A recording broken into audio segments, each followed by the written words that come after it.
students, how are you all? Hope you all are doing very good. So today students, we have to start our 10th chapter of class 5th, which is about natural disasters, earth fury. So today we have to discuss about some disaster which occur naturally on the earth surface and they cause kind of very destructions also. So first of all, we have to discuss about that what do we mean by natural disaster. So natural disaster क्या है? It is a natural event, एक naturally occurring event है जो forces of nature की वजह से होता है and it results in large scale destruction to property and loss of human life.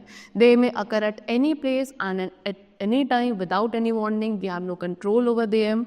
Earthquake, volcanoes, flood, tsunamis, cyclones, drought, ये कुछ आपके natural disasters है which adversely affects our life. Okay?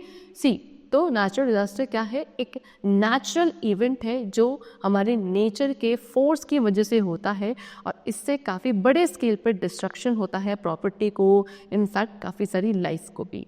ठीक है, ये आपके कभी भी कहीं भी कैसे भी हो सकते हैं, इसके लिए कोई पहले आपको वार्निंग नहीं मिलती है, इनके ऊपर हमारा कोई कंट्रोल नहीं होता है. Okay, various types of natural disaster are there such as earthquake, volcanoes, flood, tsunami, cyclone, drought, they are some natural disaster. ठीक है, ये हमारी लाइफ को काफ़ी एडवर्सली अफेक्ट करते हैं. अब इन्हीं के बारे में आज हम पढ़ेंगे, जिसमें सबसे पहले हम पढ़ेंगे अर्थक्वेक के बारे में. अर्थक्वेक क्या है? It is a sudden movement of a part of the earth surface. जब अर्थ सरफेस का कोई पार्ट सडनली मूव करने लगता है उसको अर्थक्वेक कहते हैं. ये किसकी वजह से होता है? ये मूवमेंट्स की वजह से होता है या वाइब्रेशंस की वजह से होता है. जब अर्थ में मूवमेंट से वाइब्रेशंस होते हैं तब. The outermost layer of the earth is called the crust. It is made up of small and huge blocks called plates. These plates keep moving continuously and usually slide smoothly against each other. However, sometimes the movement between the plates becomes violent and the crust then breaks and energy is released in the form of vibrations. These vibrations are felt as earthquake by us. अब हमारे जो अर्थ की outermost layer है उसको हम crust कहते हैं. ये क्रस्ट वाला पार्ट छोटे छोटे ह्यूज ब्लॉक से बना हुआ है जिनको हम मतलब स्मॉल एंड ह्यूज दोनों तरीके के ही ब्लॉक से बना हुआ है जिनको प्लेट्स कहा जाता है. ये प्लेट्स कॉन्टीन्यूसली मूव करती रहती हैं और एक दूसरे के ऊपर स्लाइड करती हैं बहुत स्मूथली, जिसकी वजह से वाइब्रेशंस मतलब एक दूसरे के ऊपर स्लाइड करती हैं और कॉन्टीन्यूसली मूव करती हैं. लेकिन कभी कभी ये जो स्लाइडिंग है या फिर जो मूवमेंट है प्लेट्स का काफ़ी वॉयलेंट हो जाता है, जिसकी वजह से क्रस्ट हमारा ब्रेक होने लगता है और उसके अंदर जो एनर्जी है वो बाहर रिलीज होने लगती है in the form of vibrations. Okay, और वही वाइब्रेशंस हमको as a form of earthquake feel होती है on the earth surface. So the point of origin deep inside the earth of an earthquake is called the focus and the corresponding point on the surface of the moon vertically above the focus is called the epicenter. Okay, see, वो point जहाँ से earthquake का origin होता है काफ़ी deep होता है earth surface के अंदर, उसको हम फोकस कहते हैं. और जो कॉरेस्पॉन्डिंग पार्ट है अर्थ सरफेस के पास वहीं पे जो फोकस वाले पॉइंट के वर्टिकली अबव होता है उसको एपीसेंटर कहा जाता है. जब एक बड़ा अर्थक्वेक आता है तो जो स्मॉलर ट्रेमर्स होते हैं, आफ्टर शॉक्स, वो होते हैं. और ये कब होते हैं? जब displaced rock starts falling back into place. जो पत्थर इधर उधर हो गए थे वो वापस अपनी जगह पे जाने लगते हैं. अर्थक्वेक आपके माइल्ड और मासिव यानी कि छोटे और काफ़ी बड़े दोनों ही तरीके के हो सकते हैं. इनको मेजर किया जाता है यानी कि इनके इंटेंसिटी को मेजर किया जाता है कि कितने ज़्यादा ये क्या थे, डेंजरस थे, by a device which is known as Richter scale. ठीक है, इस स्केल को किसने इन्वेंट किया था? चार्ल्स रिचर ने 1935 में. इसका जो मैग्नीट्यूड है वो 1 से स्टार्ट होके इंक्रीज होता रहता है. अर्थक्वेक जिनका मैग्नीट्यूड 1 to 2 का होता है वो बेयरली फेल्ट यानी कि उनको फील हम नहीं कर पाते हैं.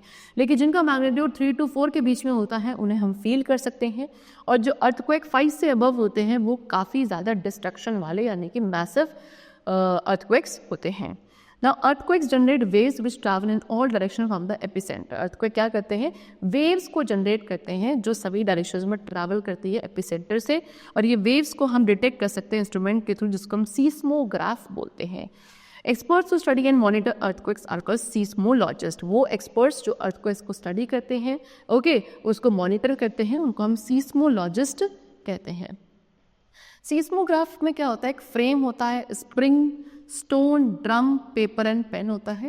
एज द अर्थ शेक, जैसे अर्थ आपका शेक होता है तो स्प्रिंग आपका क्या करता है? उस पेन को ओवर द पेपर, है ना, जो ड्रम के अराउंड रैप होता है, ड्रम के अराउंड पेपर को रैप किया जाता है, उसके ऊपर पेन होता है। जैसे ही आपकी अर्थ की शेकिंग होती है तो जो स्प्रिंग है पेन के ऊपर, है ना, वो क्या होने लगती है, रैप होने लगती है अराउंड द ड्रम, और जो पैटर्न ड्रॉ होता है पेपर पे उसी को हम सीस्मोग्राम कहते हैं। ठीक है, see they have shown the earthquake. इस तरह की कुछ कंडीशन हो जाती है जब एक काफ़ी मैसिव अर्थक्वेक आता है। So what are the effects of an earthquake? It may cause large scale destruction of property. काफ़ी बड़े लेवल पे प्रॉपर्टी का नुकसान हो सकता है ना। As a result of earthquake cracks develop in the walls of building. जो बिल्डिंग्स की वॉल्स होती हैं उसमें क्रैक्स आने के चांसेस होते हैं। अगर अर्थक्वेक बहुत ज़्यादा सीवियर है तो बिल्डिंग कोलैप्स हो जाती हैं, ट्रीज़ आपके सारे अपरूट हो जाते हैं, बाहर निकल जाते हैं, है ना। लैंडस्लाइड्स और फायर्स हो सकता है, रोड, ब्रिजेस, डैम्स, ये सब डैमेज हो जाते हैं। अंडर सी अर्थक्वेक जो होते हैं उनके थ्रू लैंडस्लाइड जो सुनामीज भी आ सकती हैं। People lose their life and when they get trap under the debris के अंदर जब वो फंस जाते हैं तो उनकी जान भी चली जाती है ना। काफ़ी बड़ा लॉस होता है लाइफ और प्रॉपर्टी दोनों को।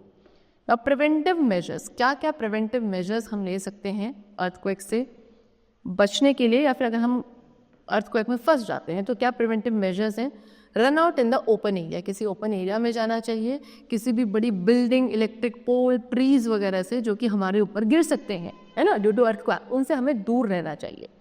फिर उसके बाद take shelter under study table, किसी टेबल के नीचे हमें क्या शेल्टर लेना चाहिए to avoid getting hurt in case you are not able to go out. अगर आप कहीं बाहर नहीं जा पा रहे हो तो किसी टेबल वगैरह के नीचे हमें शेल्टर ले लेना चाहिए। इफ इनसाइड अ व्हीकल, किसी व्हीकल के अंदर है तो stay there till the shaking stop, जब तक शेकिंग स्टॉप नहीं हो जाती हमें उसी के अंदर रहना चाहिए। Do not park the vehicle near a tall building और इलेक्ट्रिक पोल, किसी इलेक्ट्रिक पोल या किसी बड़ी सी बिल्डिंग के नीचे कार को या किसी व्हीकल को पार्क नहीं करना है at the time of earthquake. किसी बड़ी बिल्डिंग में हमें एंटर करना उस टाइम पे अवॉइड करना है कुछ टाइम के लिए, है ना, अर्थक्वेक के स्टॉप होने के बावजूद भी, क्योंकि डैमेज पोर्शन हो सकता है बाद में नीचे गिर जाए, डैमेज हो चुका है लेकिन गिरा नहीं है। तो अर्थक्वेक के स्टॉप होने के भी काफ़ी टाइम तक हमें किसी बड़ी बिल्डिंग के अंदर एंटर नहीं करना चाहिए। ओके, चलो नेक्स्ट इज व्हाट, वॉल्केनो। सो ये दूसरा एक डिजास्टर है, नेचुरल डिजास्टर जो हो सकता है, which is known as volcano. ठीक है, तो वॉल्केनो क्या है? It is a crack or opening on the earth crust through which hot gases, molten rock and ash come out of the earth. These are thrown up and out of the crust through a vertical tunnel called the vent. तो volcano क्या है? जब हमारे अर्थ के crust में किसी भी तरीके से क्रैक या ओपनिंग हो जाती है और उससे जितने भी हॉट गैसेज या मोल्टन रॉक, ऐश है, वो बाहर आने लगता है, तब आपका वॉल्केनो होता है। यानी कि ये सभी चीज़ें क्या होती हैं, क्रस्ट से बाहर आती हैं एक वर्टिकल टनल के थ्रू जिसको वेंट